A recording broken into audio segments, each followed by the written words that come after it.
What's going on, Jerome's? Now, to say that we're pretty fired up about Jordan Addison, USC Trojan, being added to the Vikings is an understatement, but it's very natural to look at the rest of your division and poo-poo on their drafts. But for the Vikings, I mean, it's pretty easy to do because the Lions, the Packers, and the Bears, oh my, they really crap the bed. They absolutely did with the drafts. First off, so let's start with the Lions. All right, so all this talk about the Lions, like this is going to be their division, and they're hyped up, and they're going to take the NFC North and blah, blah, blah, blah, blah, blah, blah, and all that stuff, right? But let's go over. So they started with the number 6 overall pick, and they traded down with the Cardinals, who had traded with the Texans. So they gave up 6 and 81 for 12, 34, and 168. Not great value. And then they took running back Jamar Gibbs, where I do like Gibbs a lot. I do not like him at 12. And I'm not one of those running backs are devalued, so whatever. But it's amazing to me. So the Lions... they already have DeAndre Swift, but it's clear that they're going to part ways with him.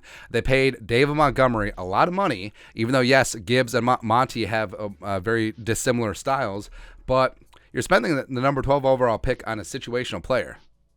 So I don't understand that one at all, especially when the Lions have several needs along the defensive line, as well as they have Hutchinson and Houston, yes, but they also could add to their pass rush. They spent a lot in free agency in their secondary. They certainly could have used a cornerback, but they decided to go with a running back. So first off, that's fine. Then at 18, the pick that they got from the Rams, well, no, that's their pick. The other pick they got from the Rams. Doesn't matter. But at number 18, they picked Jack Campbell. And again, I like Jack Campbell a lot. I don't like him at 18, where you just paid Alex Anzalone a bunch of money in free agency as an off-ball linebacker. But now you spent the 12 and 18 picks on a running back, part-time running back, as well as an off-ball linebacker who doesn't rush the passer. So I don't know, man. It's almost like the Lions are trying to take this draft back to the 1940s. That's exactly what they're going to do. Are they going to run out of the T formation, or run the 4-4 stack on defense? Is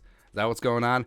So I don't understand these moves at all. And plus, everyone's hyping up the Eagles getting Jalen Carter at 9, and then also Nolan Smith at 31. The Lions could have had that draft.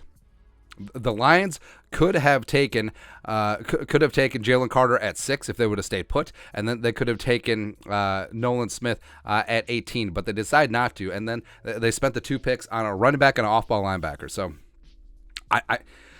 if you're a Lions fan, you got to be pissed. You got to be pissed off because this was a golden opportunity. You had 2 first-round picks, including one in the top 6, and then you do this.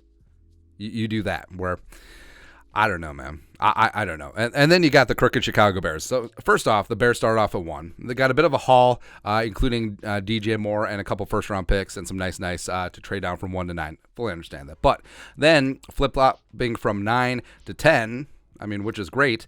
So they traded down. They got a future 4th-rounder, which is just nothing, nada at this stage of the game. And they pass on Jalen Carter, which ain't going to come back to haunt them at all. And yes, they need an offensive line help, but Darnell Wright at 10, that's a little spicy. Where, yes, I mean, the local guy Skoronski was there, but Darnell Wright I like a lot, but do you like him at 10?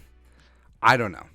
I don't know, man. But I don't know, like the Bears, again, the Bears could have had Jalen Carter. The Bears could have moved down even further. The Bears could have added some other nice. They could have added something to their defense, but they decided to go with the tackle in this spot. So I don't know. And then you got the Packers. So everyone and their mom thought that the Packers were going to go receiver just to say F you to Aaron Rodgers on the way out, or at minimum, one of the tight ends in the most prodigious tight end class in NFL history. But they go with Lucas Van Ness, where a lot is made about Van Ness didn't start any games at Iowa, but he is a game changer. He is a game wrecker up front. He does have a lot of potential, but at 13, you're taking Van Ness, but you're passing on guys like Will McDonald. You're passing on guys like Christian Gonzalez, who fell in the draft. You're passing on guys like Kalijah Kancey. You're passing guys like Jackson Smith and Jigba.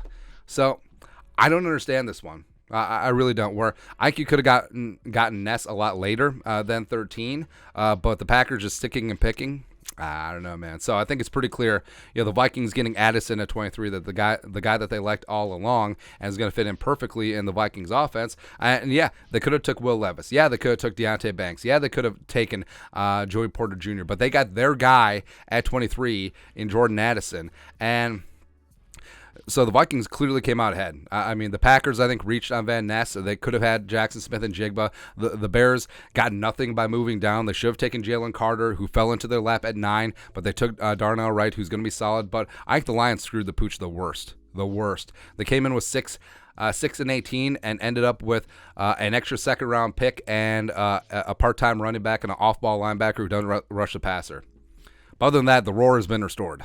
So, fantastic, man. But anyways, your thoughts are our thoughts. Take a look at the NFC North. Oh, grades. Vikings, A+, Bears, Bears, D, Packers, F, and Lions, F-. Nailed it. Let us know your thoughts and our thoughts in the comment section below. Subscribe for daily Vikings takes. Want to support the work? Put a little something in the Venmo. But till next time, Skol, production value.